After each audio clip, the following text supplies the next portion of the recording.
Welcome to Grapple FK, everyone. Today we're going to be doing a reaction to Teixeira against Thiago Santos, light heavyweights, obviously. So, Andrew, do you want to start? Yep, sure thing. I'm ready. Okay. Have you started? Yeah. Okay, let's do that again. Let's do it on 3. Yeah. Okay, go for the count. Okay. 1, 2, 3. Yep.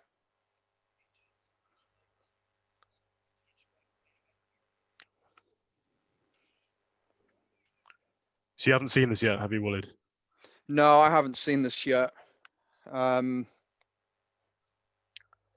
This should be interesting. But you know the result, right? Sorry? You know the result, right? Yeah, I know the result, but I have not seen this. Okay. Herb Dean. He never looks very happy, Herb Dean.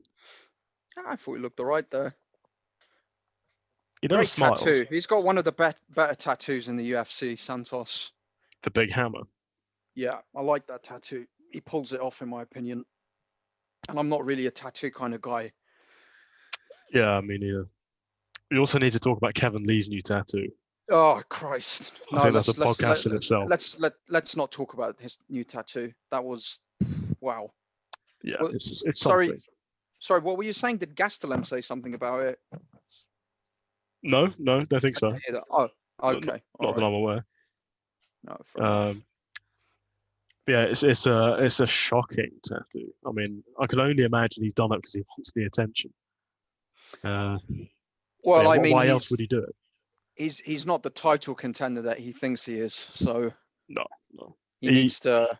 He's delusional, as you said. He's delusional. Yeah. He's very delusional. Yeah.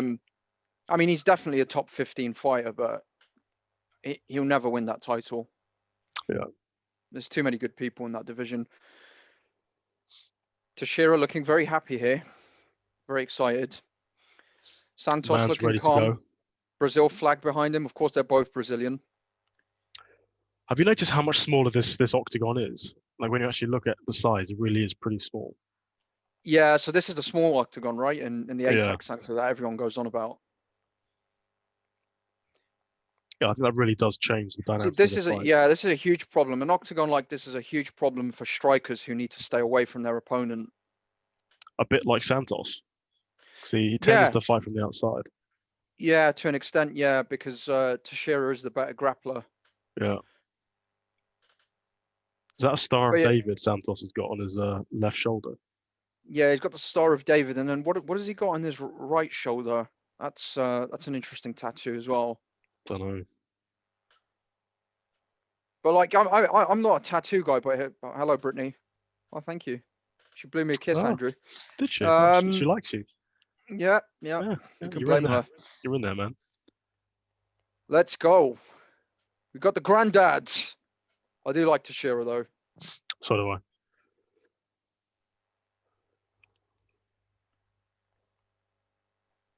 They're pretty close. They're both in striking range here. Yeah, they are. Half kick up the middle. Oh, that was nice by Santos. Feinting quite a lot, both of them. Oh, went for a spinning disguised attack there, Santos. Oh, nice left. Did that land? I didn't see that, but yeah, they're both feinting quite a lot. Mm-hmm. Oh shit. Well, Santos tagged him a few times there. Yeah. Glover tried to cover the disc. He did cover the. Oh, he's tagging him again. Santos tagging. He's tagging him hard. This looks like it's over. Oh Christ, he's tagging him hard. Well, his hand speed is phenomenal. Yeah, those were hard and heavy. Oh, those are some lethal elbows. But you know, Glover Teixeira here showing he's the better grappler, controlling him against the cage. So as soon as he was in trouble on the feet, he immediately goes to the takedown. Very experienced. Just instinctive, yeah. I think a lot of fighters that came so close to being ended. I think Yeah, a less experienced fighter would have got finished there, definitely. Absolutely. And I would say a man of weaker character, if you can put it that way, would have given up. A lot of fighters Probably. would have Oh, just fallen down. nice toss there. Nice takedown. Starting with some ground and pound now, Teixeira. Do we Look know at much about? Santos's. Sorry, go on. Sorry, no, carry on. Well, Just look at Santos's ground game here, and just let me know what you think. I mean, it doesn't look great. I mean, he's got him in half guard. That's something. He's not really fending off the ground and pound that well, though. He's trying to turn into him there, which is something. Yeah. He's trying to get to his left hip. That's something. Okay, so Glover has just gone into full mount. Yeah. That shouldn't have happened. That looked very, very easy. Yeah, and Santos is a brown belt, apparently working towards his black belt in gi. So I suspect maybe he's got the same problems that Rogerio Marcos de Lima has. Maybe he's not really transitioning his gi game to MMA effectively. Well, also it's exactly, and part of that is they just don't use it in the fights. Yeah. The same thing. He just hasn't figured out how to apply it in situations exactly like this.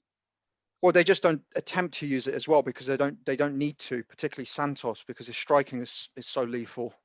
Yeah. Yeah. Okay, so he's got a knee there in between him and Glover. He's lost it now back into unfair half. And look at that shape that Glover's got, putting all his weight into it. Very difficult to get someone off you when they're arching down like that. Yeah. They've got one foot planted on the ground on the canvas. Yeah, he's all over him here. What is this? Well over a minute of control time. Yeah.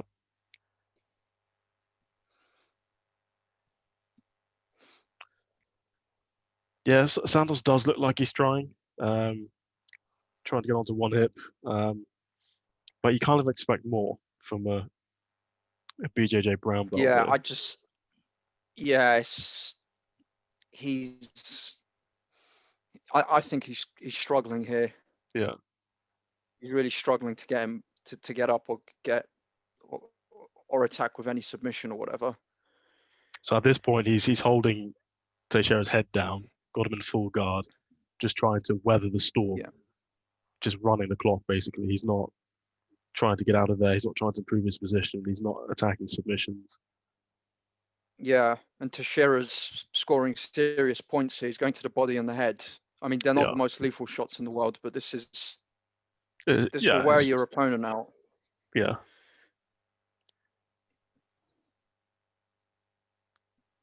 Although I think it's actually more tiring to be Teixeira in this position. Possibly for now, but an accumulation of these strikes will end up wearing what's his name out, Santos. Yeah. With all of that weight on him as well. It depends how hard Santos is trying to get up. If he's chilling out for a bit, then he's okay. He's getting hit though. That's the problem. Yeah. Oh, did Habding get them back up? I had a little glitch there with the computer. Yeah. Oh, this is round 2. Oh, is it? Okay. Yeah.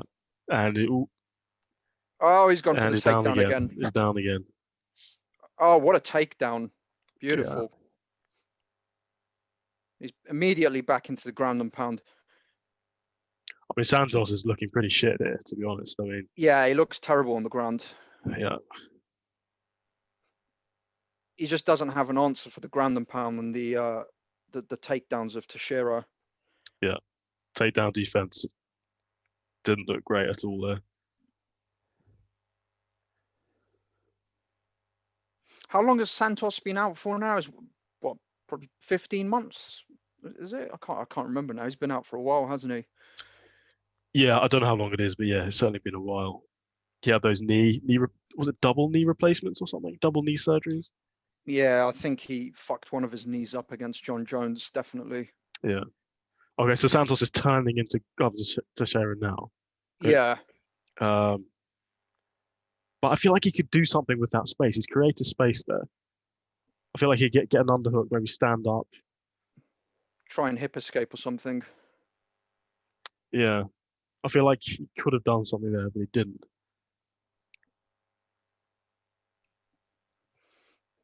Yeah, I mean, this is just rinse and repeat for Teixeira right now. He's just lying on him, and this ground and pound may not look the most lethal, but this is accumulating points, and it's getting to the point where if a man this size keeps hitting you continuously, it does eventually start to hurt. Yeah.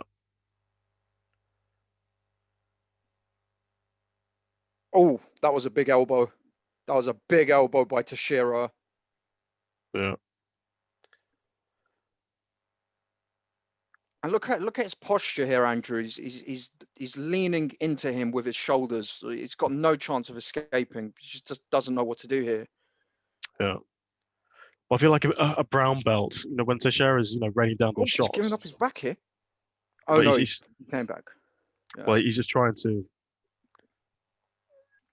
Yeah, I mean, Santos' only option here is to turn on his front. But yeah, that exposes your back. But in that moment, when you're exposing your back into their space and you've got to scramble, so who's quicker and who's more powerful wins. Yeah, exactly. Yeah. But he's got to do it. He's got to do something, even if it is risky. And Teixeira is being an absolute dog here. He's relentless. Yeah. Yeah, and Santos has got no idea. Well, I think he has an idea of what to do. He just can't do it. He just doesn't. Yeah. He's stuck right now. It was probably about 2 to 3 minutes of control time in round one, and this is again 2 to 3 minutes of control time with quite brutal ground and pound in the second round. I would say the first round is really difficult to score because Santos wobbled Teixeira because he very nearly badly. got finished. Yeah. Yeah. I'd give the first round as a draw. I suspect a lot of people would have given it to Teixeira. Okay, so into side control.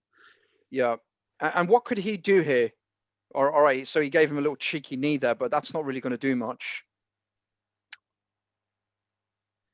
What can he do here, Andrew? Your BJJ is obviously. My BJJ knowledge is very limited. I honestly don't know what Santos does here. It seems like he's yeah. I mean, I think he could try and hip escape, but it's easier said than done. Okay, he's on top of him again now. He's just got no answer for this. Santos is looking quite fatigued now. Yeah. Yeah. I mean, Santos is trying, and he's expending a lot of energy trying to get up. Getting smashed in the face. Yeah. Oh dear, that's bad. Full mount. Oh, that was beautiful, that transition. Okay, so Santos has given up his back. There we go. Oh, gave up his back. That's not good. Oh, he's in here. Now he's fucked. He's in. Now he's fucked. He's in. Yeah. He's in. Yeah. He's in. Oh, end of round? Oh, he won. He won. Did he tap? I didn't even see it. Santos tapped. Oh shit! I didn't even see the rear naked choke. Yeah, that was quick. Oh, damn! Oh, yeah. Mate, he got bumped. He got bummed on the ground by an old man. That's So when we did the fight prediction, wow, I didn't see the tap because I don't know, it didn't show the tap for some reason. I couldn't see it. It was out of the camera shot. Yeah. Yeah. So when we did the fight prediction, we highlighted the limited takedown ability of Santos. We highlighted that he doesn't have the best ground game. And we highlighted, Glover Teixeira does have a ground game because we saw what he did to Anthony Smith, controlled him on the ground for many rounds. I didn't quite expect Santos' game to be that limited. Or maybe we're being harsh to Santos, and maybe Glover Teixeira's ground game really is just that good. Yeah, no, Teixeira's ground game is pretty good, but I mean, Santos looked. Yeah, Santos didn't look good there. He looked good standing up. He's still got that explosive edge, great hand-eye coordination, and he nearly put him away in the first round. But on the ground, he looked quite useless there. Yeah. Yeah. It does surprise me that Santos can have the success he's had with what is, as we've seen, a fairly rudimentary jiu-jitsu game. Yeah. Which is testament to the fact because he just takes people out on the feet. Yeah. And I think he's lucky that most of his opponents have elected to stay on the feet. You know? Yeah, I found it quite odd why John Jones decided to stand with him as well, given his extensive wrestling background, and his jiu-jitsu is pretty good as well. Yeah. Well, I think John Jones, up until recently, could probably do what he wants to anybody, anywhere, with some exceptions. Yeah. I think. But John Jones probably thought he's got the better striking than Santos, and he might be right. Yeah, I mean, John Jones did beat him, but I mean, Santos's knee went out in the second round. Yeah. So. I mean, if Santos's knee hadn't gone in the second round, he could have won that fight. Yeah, probably. But I think obviously with Jones's fight IQ, I think he would have measured it and probably taken him down at some point. And given the ease, I mean, that second, was it a double leg? Did Glover double leg him? That was a really easy takedown for Glover. In the second round. Yeah. That was a double leg, right? Yeah. That was really easy. Yeah. Really easy. Yeah. Which is worrying for Santos because there are some. Well, I was going to say there are some decent wrestlers in his division, but I mean Jones has moved up, but he may come back down. Jan is pretty good with the takedowns. Is he? Yeah, he's not bad with the takedowns. I think people will see that fight and realize that Santos is just very limited on the ground. Yeah, well, let's look at the light heavyweight rankings and see who we've got. So Thiago Santos is still number one. That'll change soon, right? It should have changed already. Because he fought Glover Teixeira, who was beneath him, so that's not going to improve his ranking. So the champion is obviously Glover Teixeira should go up. Yeah. Yeah, so Jan Blachowicz is champion, obviously. Number one, Thiago Santos. Number two, Dominic Reyes. Number three, Glover Teixeira. 4, Alexander Rakic. 5, Yuri Prokachka, the Czech guy. Oh, yeah, 6, Volkan Ozdemir, and so on. The only wrestler that I've seen is number 8, Nikita Krylov, or Krylov, I'm not sure how you pronounce that. He's a decent wrestler, not amazing, but a decent wrestler. Other than that, then you've got Ankalaev.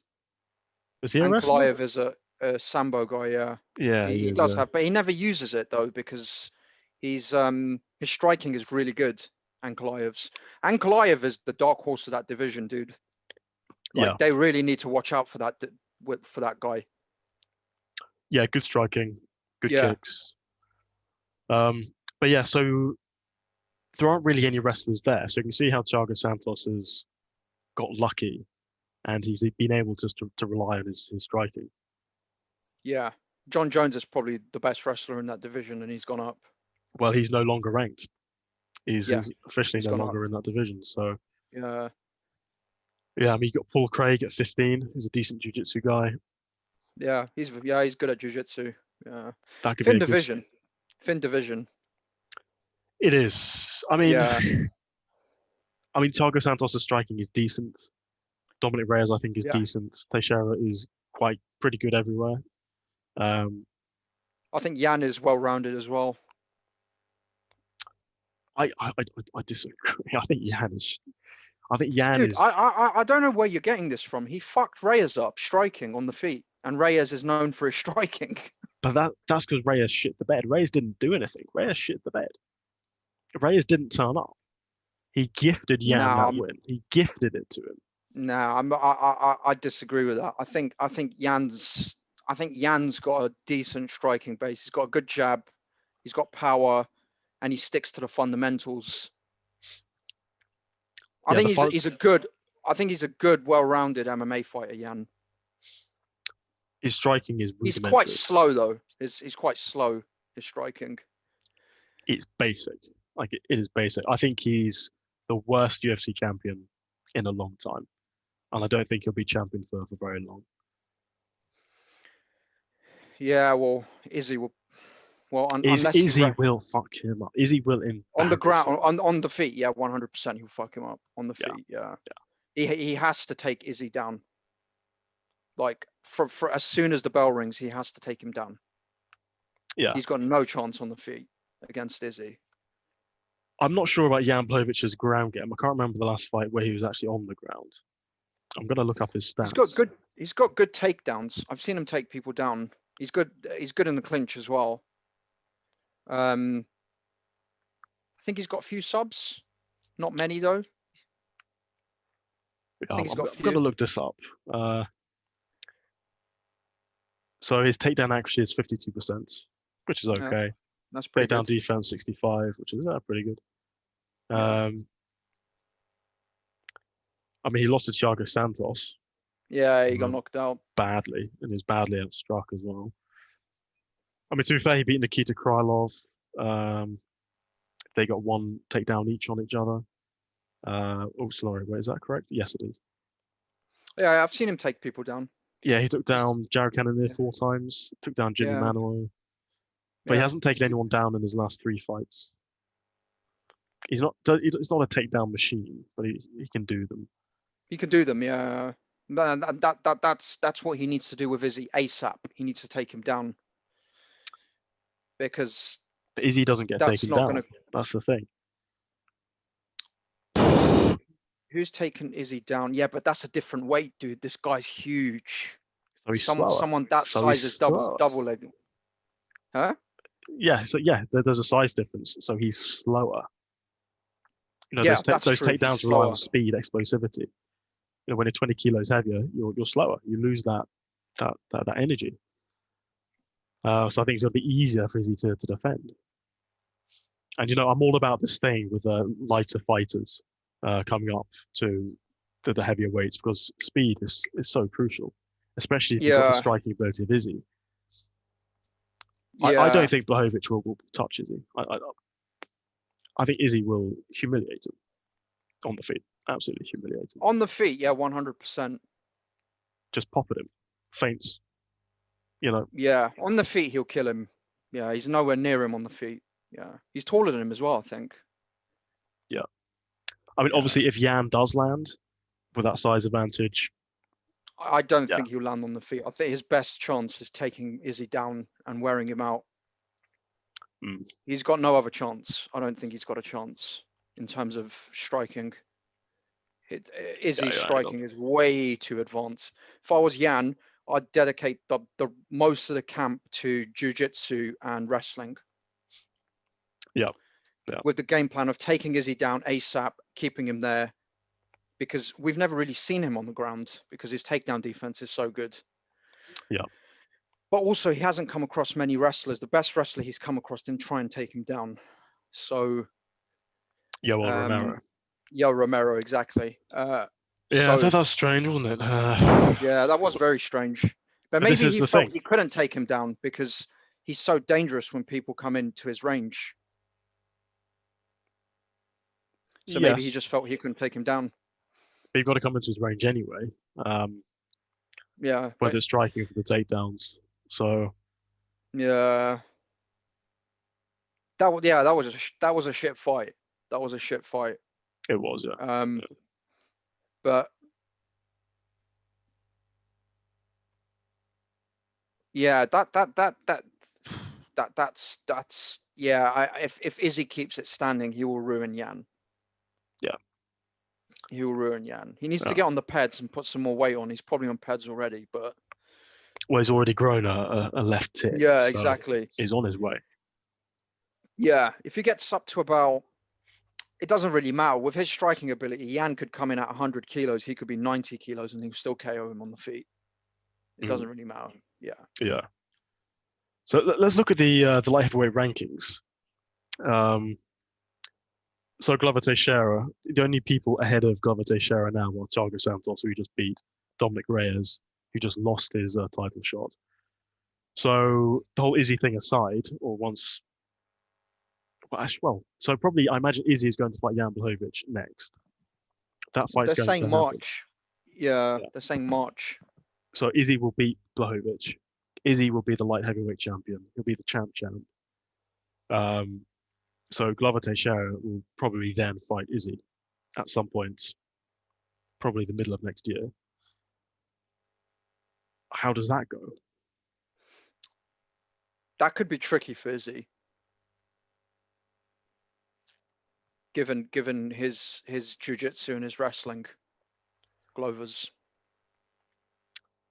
If he does manage to get Izzy down, Izzy could be in serious trouble. Yes, I think if he does get Izzy down, then he's definitely in trouble. Yeah. But it's can he get him down? Yeah. I mean, Glover Teixeira's takedown accuracy is 40%. I think Jan's got more chance of getting Izzy down, but I think Teixeira's more likely to submit him if he does take him down. I think he could submit Izzy if he takes him down. I've no doubt. Yes, I've no doubt Teixeira's ground game is better. Yeah, 100%. Yeah. The most dangerous light heavyweight for Izzy is not at light heavyweight anymore. Jones can beat Izzy, in my opinion. He's got the overall skill set to beat Izzy. But he's just not at light heavyweight, so. I think Izzy beats Jon Jones. No, I think Jon Jones would take him down and submit him. I have to disagree with you there. It's possible. I mean, yeah. If Jon Jones can get him to the ground, yes, he'll probably win. Dude, he took Cormier down, a fucking Olympic wrestler. You're telling me you can't take Izzy down? That's a good point. He will take Izzy down. He's 6'4". The only thing is, John's a bit stupid, as in sometimes he elects to stand just to prove a point. You know? Yes. Yeah. Which is fucking retarded. Like, you know, just use your skill set sometimes, as in not sometimes, all the time. But there's an issue there. So Daniel Cormier is going to be relatively closer to Jon Jones in terms of range than Izzy will be.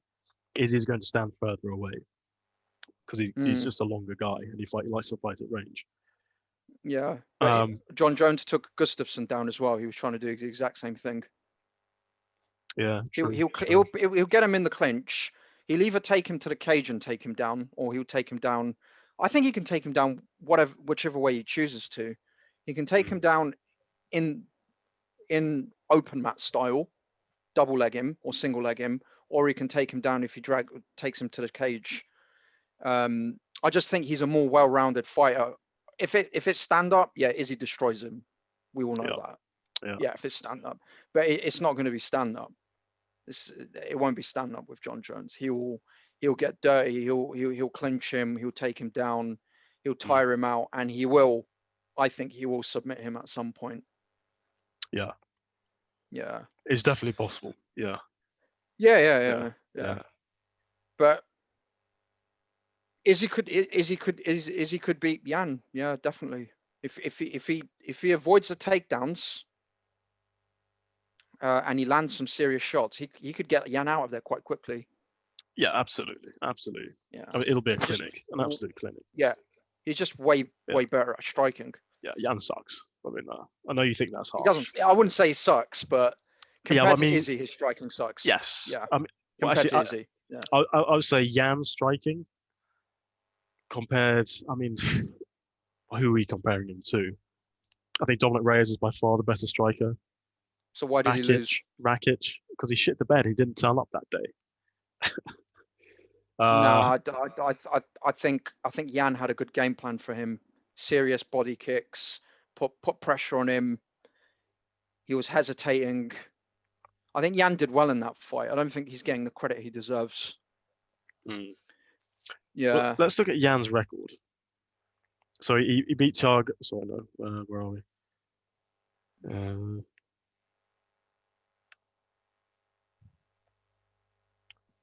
Yeah, 1 second. Let me find this. Yeah.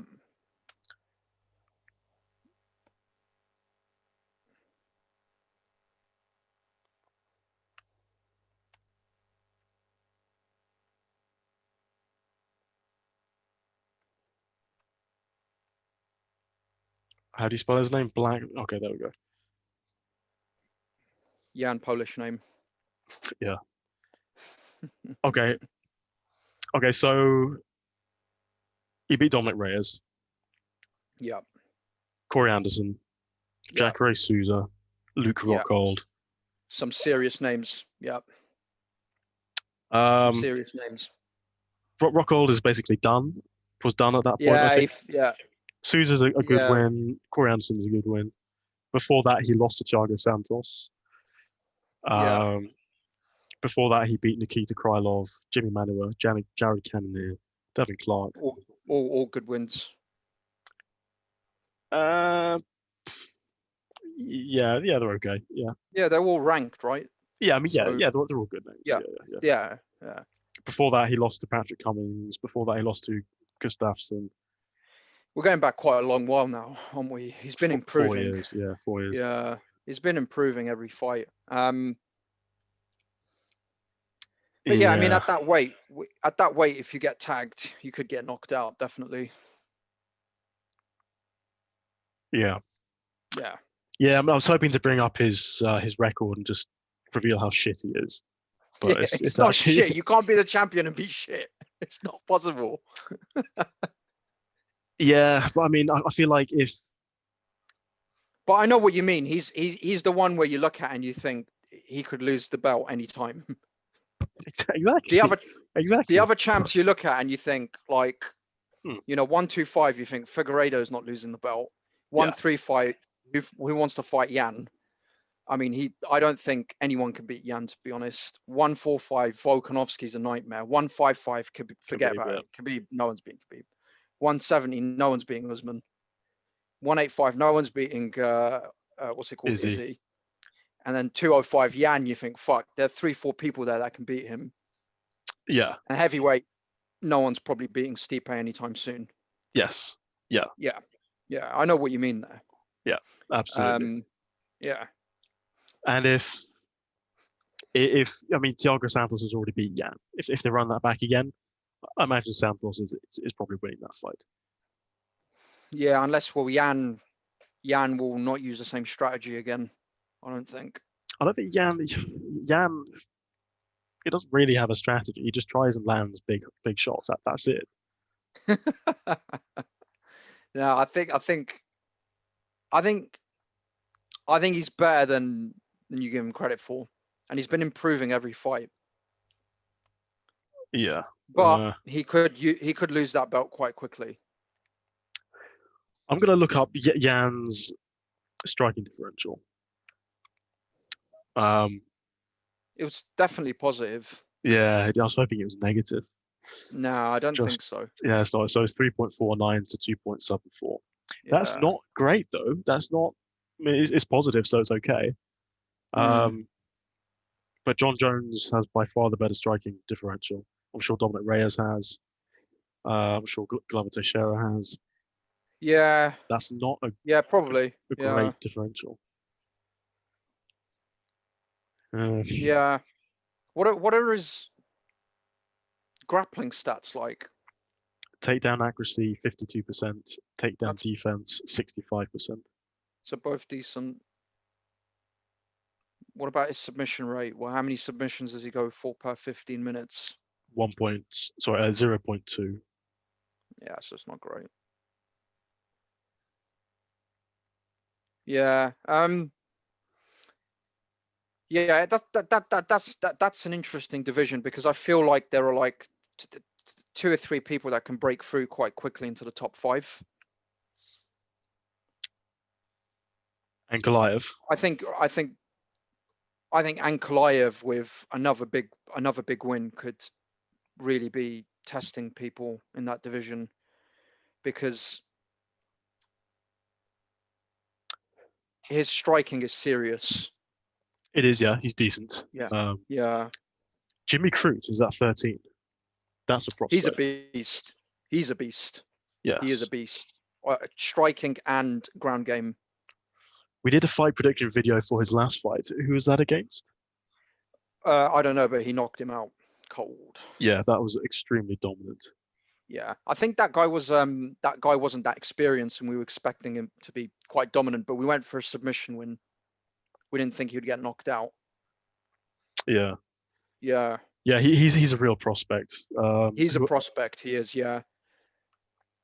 So him and Kalaev, Rakic is already up there. He's a very good fighter too, in my opinion. The wild card there for me is number 5, Yuri Prochazka. Oh yeah, it's your boy, the one that you mentioned. I'm not. His striking looks good, but what's he like on the ground? I don't know. His entire record is basically just KO wins. That's it. And he comes in from these regional organizations, fights Volkan Ozdemir, knocks him out, Just and knocks him out. enters the UFC at number 5, which is remarkable. Amazing. And As very I've seen, unusual style as well, the way he moves, the way he plays games with his opponents. I think Ozdemir was confused about everything. Yeah, it doesn't look technical. You look at him, if I remember the fight correctly, he doesn't look like an amazing fighter. But I think he's just one of those people where if he lands, you're getting knocked the fuck out. Some people just have that phenomenal power. I mean, these guys are 100 kilos on fight day? So a lot of them will have phenomenal KO power. Yes.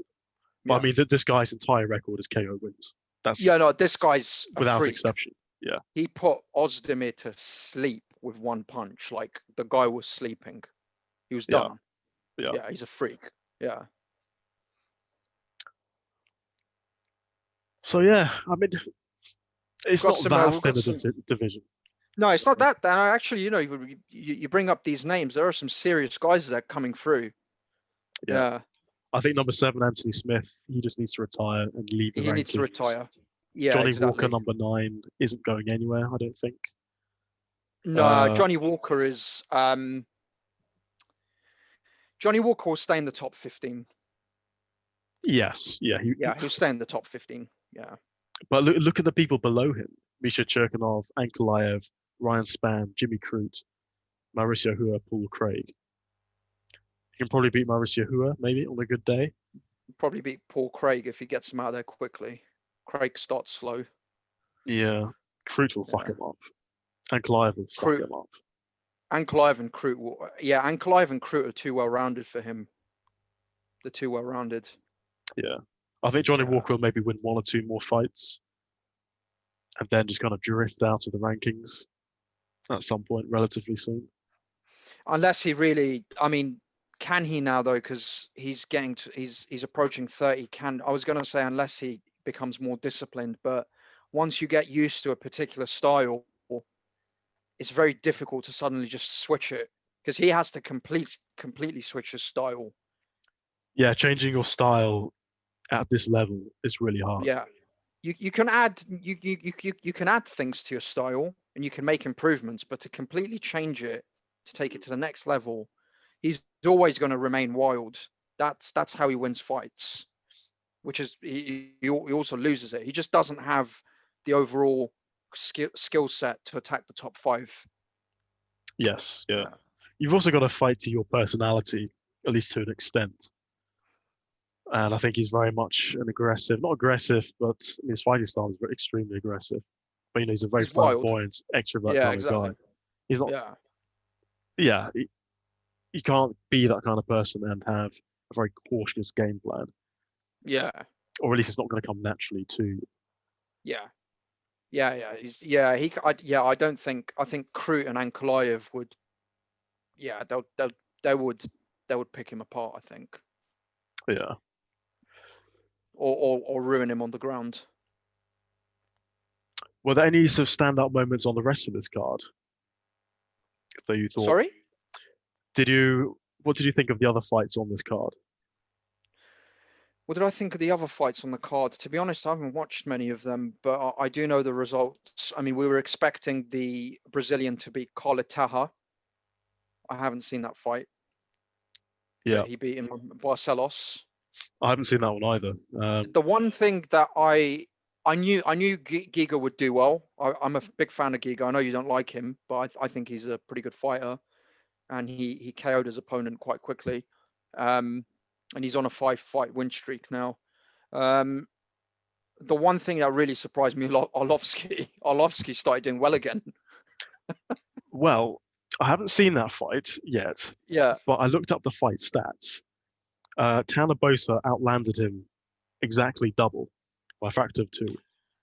So how did he win then? What, takedowns? Must be takedowns. There were no He doesn't takedowns. There were no takedowns. So how the fuck did he win then? An absolute robbery. It would Oh seem. wow, I did not know that. Oh. Unless there were some knockdowns that I haven't considered. But at first sight, this looks like we'll a have to fucking watch robbery. that afterwards. Yeah, I tried to find it online. We should probably talk about Ramez's ear. They should really start stitching that together. Yes. Probably the highlight of the evening. Of the year, I'd say. Yes, that's spectacular. I mean, wonderful. You could almost see inside of his brain. It was magnificent. A magnificent injury. It was all over the MMA stuff. But credit to him, he took it on the chin, or should I say, he took it on the ear. He did. He did. He wanted to carry on. He didn't realize his ear was hanging off his head. Yeah, tough guy. I mean, he wasn't a pussy about it.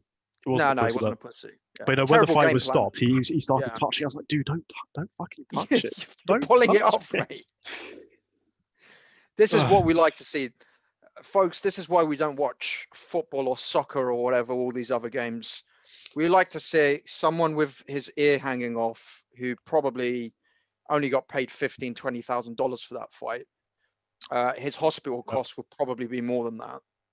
Well, the UFC will cover the hospital. Yeah, the UFC will pay for that. Yeah, but that's the kind of. I mean, we wish him well, but so let's say he's getting paid like, I think newcomers get paid like maybe even as little as 10 grand or 12 grand. Yeah, 10, 15. Yeah. Yeah. So let's say you get 12 grand or 15 grand to have your ear ripped off and your eye turned into like a purple, just both eyes. bubble. One was more purple than the other, but he had 2 purple eyes.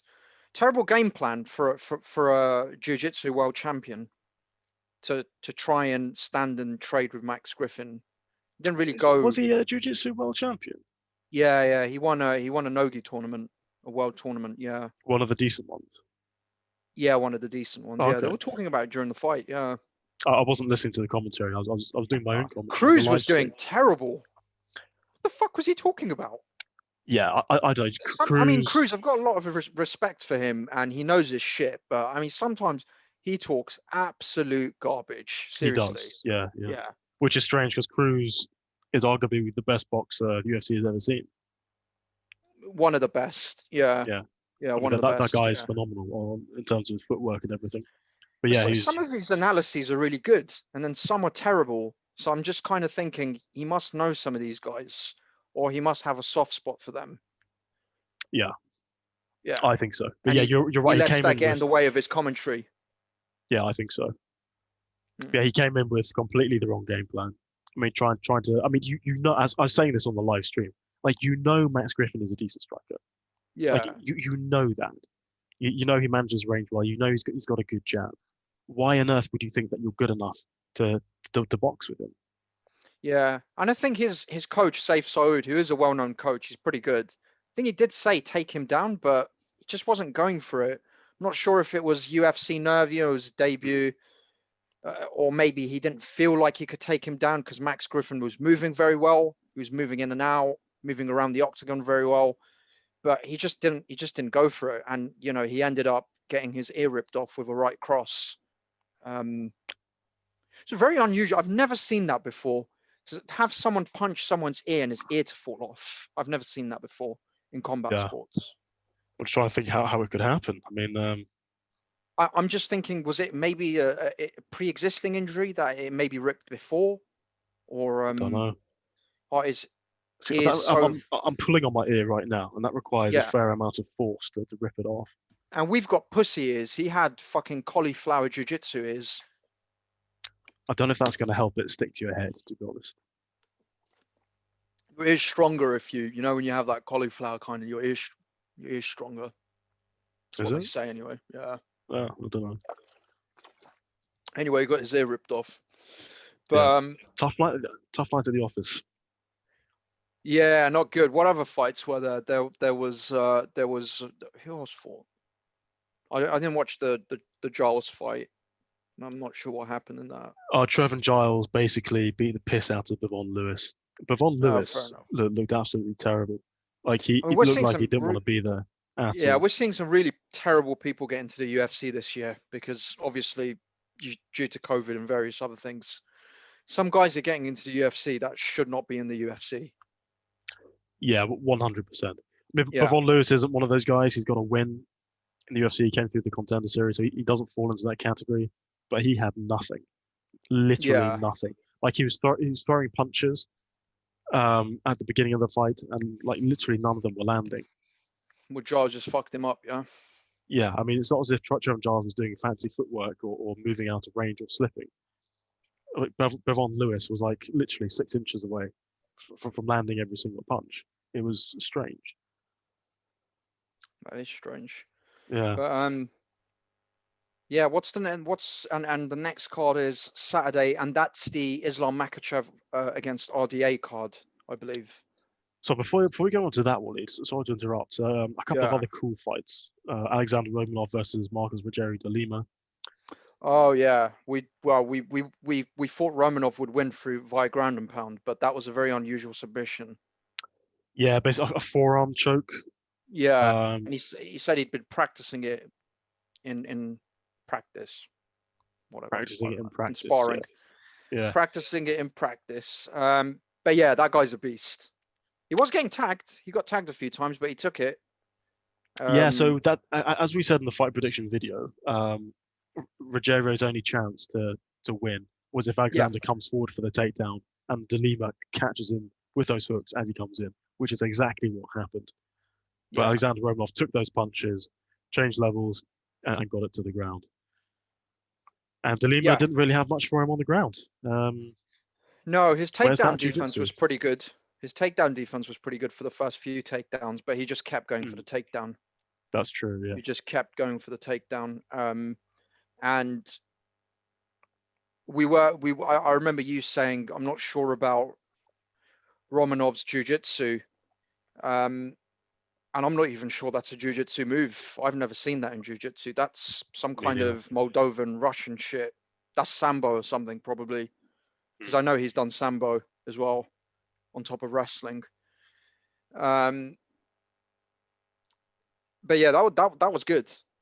He's a big dude. 130 kilo man going like that to you against your neck. You're going out. Yes. Yeah, you are. Yeah. For sure. Nice guy. Throws his coaches around. Good stuff. I like him. I like him. Yeah, he's a cool guy. Yeah, he seems like a nice guy. The kind of guy you want to go for a beer with. Exactly. Go for a beer, get into a fight, let him handle it. Yeah, you just kick him while he's down. Just watch. You know. Yeah, exactly. Yeah. Let him do all the work. You join in when it's safe to do so. Yeah. Yeah, exactly. But yeah, so just one point about Alexander Romanov. He exhibited no striking, and we haven't seen any of his striking at all in his 2 UFC fights. No, we haven't. At some point, that's going to be a problem. Yeah, it's going to be a problem. I mean, he's knocking on the top 15 front door at the moment, isn't he? Because it's heavyweight. One more fight, he'll probably be in the top 15. Yeah, I mean, to be honest, he could be ranked already. Yeah, we don't know. Yeah, he might be number 15. Fuck knows. Yeah. Well, when do they update the rankings? Is it immediately after the fight, or is it? Oh mate, with the coming days, discrepancies we've seen on the UFC website, fuck knows. Yeah. Could be in a couple of hours. Could be in a couple of weeks. I have no idea. Yeah, I think they haven't updated them yet. So he may well end up as number 15. Who knows? Yeah. He really needs to get his striking going. If he gets like a 5 out of 10 kind of striking level for heavyweight, he's a danger for most people because his ground game, his wrestling is just so good. Yes. And he'll continue to pursue the takedowns. Yeah. Yeah. Yeah, just some base level of striking. Exactly. Yeah. And he could be top 10. Yeah. Oh yeah, easily top 10. It's heavyweight. Yes. Yeah. Tom Aspinall's probably going to be top 10 in a fight or two. Good point. Yeah. It's heavyweight. Yeah. So another fight that I thought was good or an interesting fight, was Darren Elkins versus what's it called? Razim. Garagori. Oh yeah, Garagori. Sorry, yeah, Garagori. Gary from Uruguay. Gary from Uruguay. Yeah. I mean, Garagori was so much better on the feet. Oh yeah, miles ahead. Miles ahead. Yes, I mean, worlds apart in terms of striking level. Very quick. I was impressed with his hand speed. Yes, and he hits so hard. You see Darren Elkins' face. For a skinny guy as well, he's really skinny. Yeah, I mean, a really dangerous kickboxer. And had the fight gone on a little bit longer, Gary from Uruguay would have won that fight. Yeah, he's just got no ground game. That's the problem. Yeah. And Darren Elkins is striking. Like, it's not terrible, but nothing he throws hurts. Like, he's got pillow hands. No, it's all to set up the shot, to set up the takedown. Yeah, it's he was continuously taking him down. Showed a lot of toughness. I think he should have retired there and then on a high, because that's a tough weight division to be in, man. You're going to get a lot of tough fights thrown your way, and he's taken a hell of a lot of damage over the years. I mean, unless he needs to do this financially still. Probably if I was does, him, I'd retire. Probably does. Yeah. I don't imagine Dan Elkins has made much money in his UFC career. Yeah, I mean, Gary fucked him up in that fight. His face looked fucked. Gary looked like he'd just gone out for an ice cream. Seriously, yeah. Right now, Garagori will be feeling absolutely fine. Darren Elkins will be in a lot of pain. Yeah. Even though Elkins won the fight. I think he tapped. I mean, I know it's easy to to sit here in my fucking stupid outfit and say this stuff, but I think he tapped early, and I think it's due to just not having that experience in jiu-jitsu and wrestling. He felt the pressure against his neck, and he tapped straight away. I don't think that was a particularly hard choke from Elkins. Yeah. Tapped really early. I mean, he probably would have tapped anyway, because he doesn't have the game to get out of it, to attack the hand, to attack the wrists. But yeah, you do wonder how many times have they been choked before at these lower levels? How much jiu-jitsu have they done? Yeah, if you're a kickboxer, Yeah, as I said on the live stream, Pop asked me things like Garagori is a part-time amateur kickboxer who's maybe sort of thrown his hat into MMA, had a few MMA fights, and we got the call from the UFC. I thought, oh, okay, here's an opportunity to do MMA now, and he'd never really planned on it. Which is more money. Yes. Yeah, you make more money through MMA. I know that these guys are only making $10,000, $15,000, $20,000, but for kickboxing, Muay Thai, you make fuck all. Yeah. You really don't make anything. Yeah. Even if you're only making 10 grand a fight in the UFC, it's still 40 grand a year. It's something. Yeah. And if you're coaching probably goes a long way in some parts of Uruguay. I'm sure it does. Yeah. Yeah. So my old Muay Thai instructor, he went into MMA. He had like about 30 Muay Thai fights, and then he went into MMA. And the main reason why he went into MMA is because you just don't make money through Muay Thai, unless you go to one, but you're not making it to one. You have to be ridiculously good at Muay Thai to make it to one, to fight fucking Thais and shit. Yeah. Yeah. Or you go to Bangkok and you fight for $50 a night or something. Yeah, exactly. And do that every week, or twice a week. And then end up with CTE in 2 years. But it's a tough life. You do make more money in MMA, and you probably take less damage overall. Muay Thai, you're just standing there getting hit in the head, hitting the legs. Yeah. MMA, you're rolling around. But yeah, I think Elkins should have retired, but he may have to carry on because of the money. I don't know. Yeah. But, it's just one of these fighters. You just kind of look at him, and he just looks like an underdog who's always trying his best to overcome the odds. He's a dog. Yeah, he's a dog. Yeah. He's a dog. He's American dog. America. Yeah. Yeah. And for that reason, I like him. I like him. Yeah. I want him to do well. It's just effort, like 100% effort out. Because he was getting all fucked times. up, dude. Gary was hitting him with shots. Yeah, for sure. But yeah, it was an interesting card. I think the biggest surprise for me was Teixeira, definitely. I thought Santos would put him away, but that guy is just not giving up, man. Like, well done to him. I like him as well. He's got a good personality. Yeah, I Seems like like him. a nice dude. Yeah, chilled out. Yeah. You know, I've got a thing for these guys, these old guys doing well. I don't know why it is. Very humble. You know. Yeah, I just like the Kind of idea of like old saying, men. Dana, just give me the title shot, please. I've been around for a long time. Not talking shit, but gets in the ring and fucks people up. Yeah. And I like the idea of these older fighters doing well, just smashing the fuck out of younger fighters. I like that idea. Yeah. Like Randy Couture. He only started MMA when he was like 33 or something. Yeah. Beating the shit out of Tim Sylvia when he was like 42 or something. I can't remember what it was. Yeah. But yeah, I like that. Well, with modern day medicine, and by that I mean various types of therapy and PEDs that you can get away with, don't get flagged with USADA. You can do all sorts. Mm. Testosterone therapy. I mean, these fighters will be fighting to 40, 45. They already are. Yeah. So yeah. It's a good thing as well. It's a good thing. It is. Yeah. I mean, we've seen it. We've seen it happen in boxing where fighters go up to 40, 45, and boxing is a lot more hard to prepare for than MMA. Because in MMA, you've got more ways to win, right? Boxing is, you've done boxing, it's intense. Boxing, your best years are probably, I don't know, 22 to 28, 22 to 30.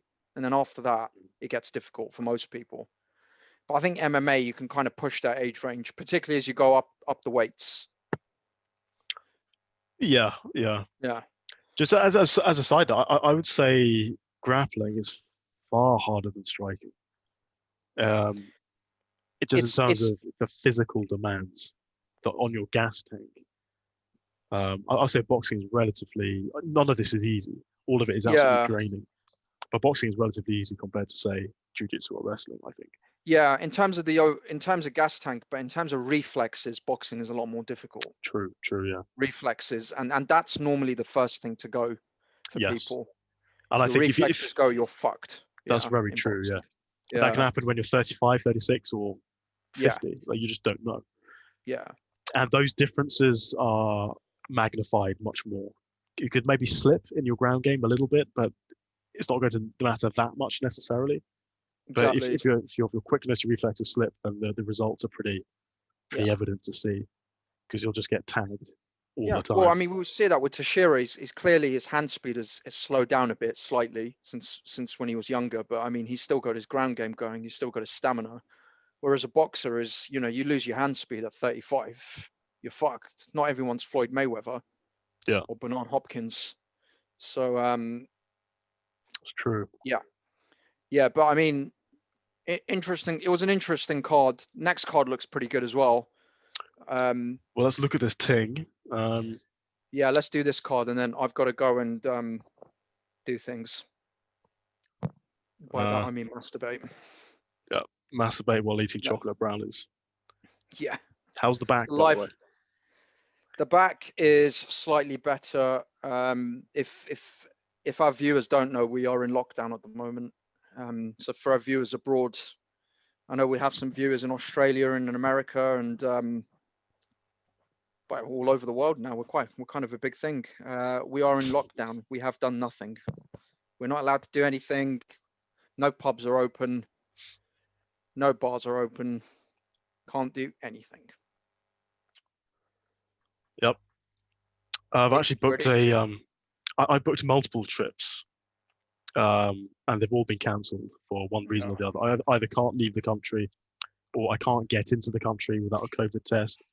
How the fuck are you meant to? So, for example, I booked a trip to Tenerife. You can get into Tenerife or any other of the Canary Islands with a negative COVID test. Yeah. But the COVID test has to be valid for 72 hours. Okay. Yeah, but when you do the test in the UK or wherever you are, it can take 72 hours to get the test. So you've got a very small window to actually between getting the test and arriving in your country of destination and presenting that test while it's still valid. It's just not worth the headache over the next 3 weeks left. Well, hopefully they don't extend it. I have a feeling they will. I hope they don't. I really hope they don't. Yeah, I hope they don't as well. I feel like we're wasting our best years. I mean, like, we are. I wish we were in like Florida and Texas or somewhere. Yeah, but I feel like I am wasting a good portion of my life. I'm a young man. You know, I'm on the cusp of doing things. You know, you've got momentum in life, and you can't do anything. Like, it's just you're stagnant for a year. Yeah, it's pretty shit. Maybe more. Yeah. Oh well. I've seen my girlfriend. I've seen my girlfriend for a total of 10 days this year. So some would say that's a good thing. No, I'm joking. In some ways, yeah, it's okay. Yeah, in some ways it works. It's better than spending 365 days a year with her, you know. Yeah, so definitely. Swings and roundabouts. Yeah. So you make an excellent point. Thank you. See, not only do we give MMA advice, guys, but we also give life advice. But going back to the Makhachev card, what's that card saying? Well, obviously, headliner Makhachev versus Rafael dos Anjos. Islam Makhachev is a massive favorite. Yeah, he's going to fuck him up. Yeah, people talk about Makhachev being the new Khabib, you know, the king of AKA, who's going to take over the lightweight division, etc. Then we've got Abdul Razak Al Hassan versus Kaylin Williams. Abdul Razak Al Hassan. He's coming off a loss. Oh shit! Yeah, I remember that because I bet on Al Hassan and he lost. Yeah. Yeah, that Tunisian dude beat him. That really good kickboxer. Very good kickboxer. Yeah, I remember we researched that fight, did a video on it. Yeah. We only figured out how good that Tunisian guy was in that fight. I did not realize he was that good. Yeah. Yeah. I think we had limited footage of that guy. Yeah. That's it. You just don't know. Like some of these guys, like Kamza, you know, I mean, he had that one good fight where he uppercutted someone and the guy basically died. But apart from that, the footage was limited. We just didn't realize how good he was. And we still don't know how good Kamza is. Let's be honest. No, but I mean, he's good enough to be top 25 UFC. Whereas when he started, we were like, who the fuck is this guy? We don't know who he is. He's just coming from Brave. Same thing with the Tunisian guy. We were like, I thought Al Hassan would get him out of there quickly. Al Hassan is a beast. Absolutely. He is a beast. He is a beast. But that motherfucker ate his shots and started coming back thick. Yeah. I forgot his name now. What was his name? I don't know. Tunisian man. Let's call him Tunisian man. Tunisian. He fights for the UAE now anyway. They need fighters. So he's Emirati man now. Yeah.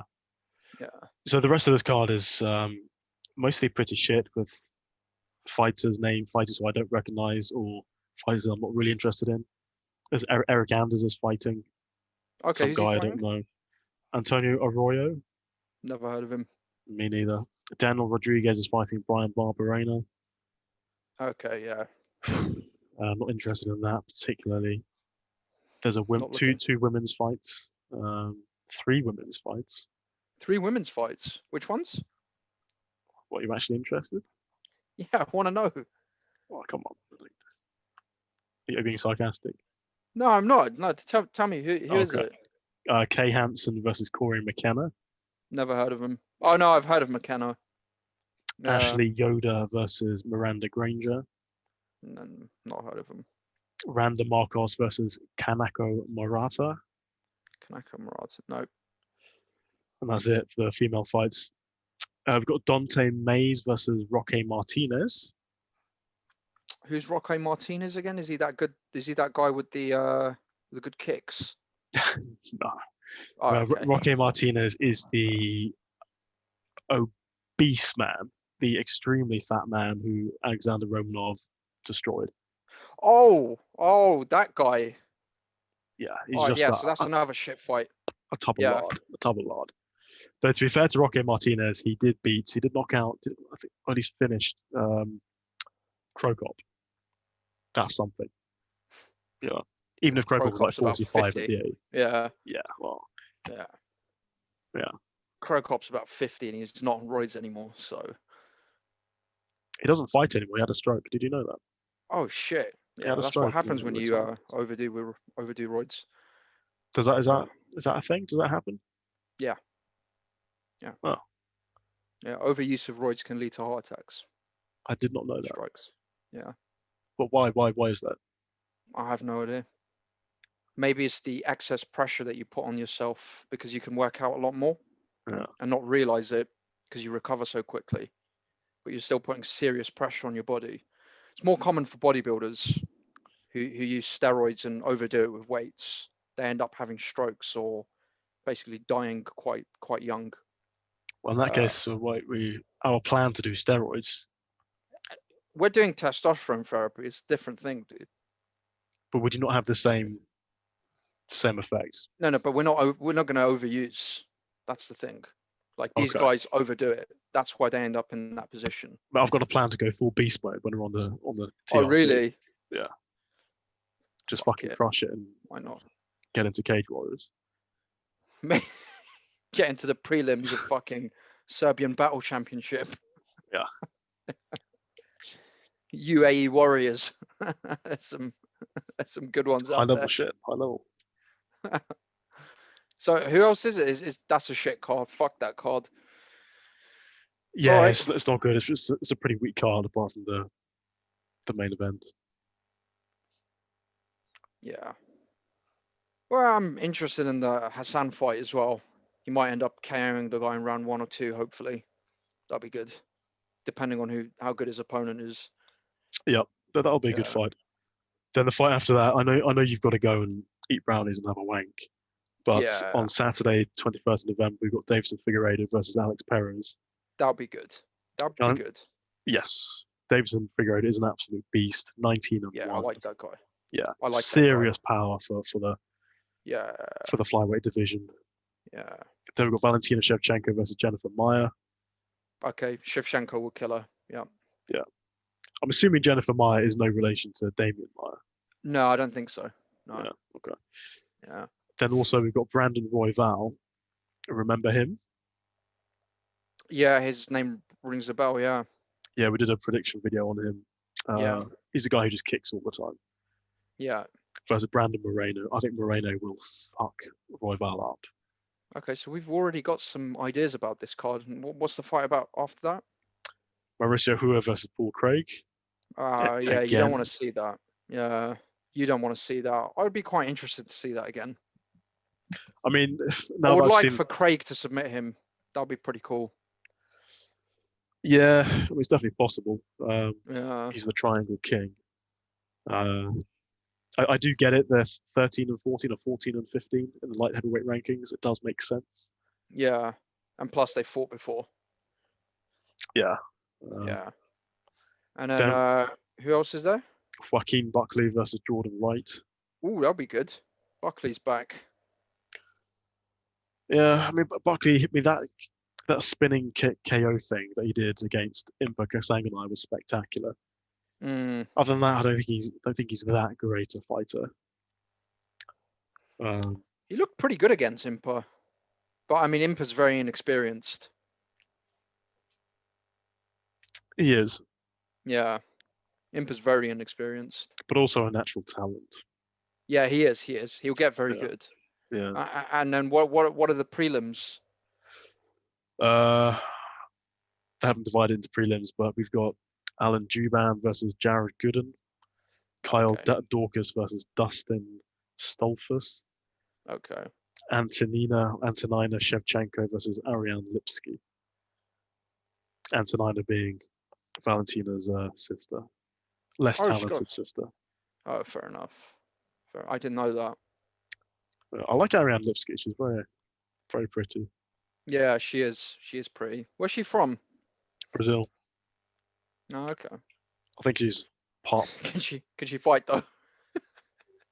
We don't know. No, I'm joking. You know how Shevchenko's a fucking beast, mate. Shevchenko's gonna murder Maia. Yeah, probably. Kyrgyzstan for the win, bro. Glorious nation of Kyrgyzstan. So I look at Shevchenko because Is it Kyrgyzstan, right? K-R-Y-G, yeah. I always get Kyrgyzstan mixed up. It might be K-Y-R. K-Y-R-G. Yeah. There's a Z in there something somewhere. like that. Yeah. So it's one of your sort of prototypical Borat countries. Yeah. It's a Central Asian country. Yeah, but It's a Turkic Shevchenko, country. yeah, Shevchenko does not look like a Borat. She's probably ethnically Russian, but then you do get white people in Central Asia as well. So, for instance, what's the other guy's name from Kyrgyzstan? The really good Muay Thai guy, Fiziev. Yeah, Fiziev is white too. Yeah. So these were people who were just transplanted at some point over the 20th century from Russia. Yeah, they might be ethnically Russian, or they may be. You get. There are white people scattered around Central Asia. It goes back to, I don't know, Alexander the Great and various other invasions from other people. I mean, that whole area is mixed. So you can get. So those countries are Turkic countries. Their base language is similar to Turkish. So Kyrgyzstan, Turkmenistan, Uzbekistan. The similar look across those countries is a kind of an Oriental look to an extent, but some of them look like me mostly. But then some of them are also white. Most of the white ones are probably of Russian background. But then there are just white people in Central Asia that they've just been there. Because I know Stalin had these, like, he used to transplant people all across from Eastern Europe to Russia, from Russia to the Caucasus. Yeah. So they are probably ethnically Russian or from the Caucasus going back, but I mean they're Central Asians now. Yeah. Essentially, like Stalin would literally transplant an entire village and move them to fucking Armenia. Yeah, he depopulated the Caucasus. Yeah, he mainly sent them to Siberia and Kazakhstan.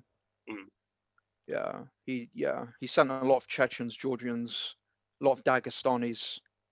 Yeah, he sent them to all parts of Russia and Central Asia. But yeah, well, there you go. Well, I'll let you go, Waleed, to have your brownies and a wank. Thank you. And we'll check in soon. I'm actually working, but yeah, if you want to call it brownies and wank, okay, go with that. Working, sure. Yeah, working on a Sunday. Yeah, that's what people do. Yeah, it's what hardworking people do. But folks, thank you for watching. We've diverged off a bit here, but we'll put timestamps in, and we've covered a lot of things, various cards. It's all fantastic stuff. It's the best MMA coverage you ever get. And what's next? We've got Islam VRDA. But stay tuned. We're going to do more fight predictions, and I hope you enjoyed the reaction. We'll see you soon. Bye.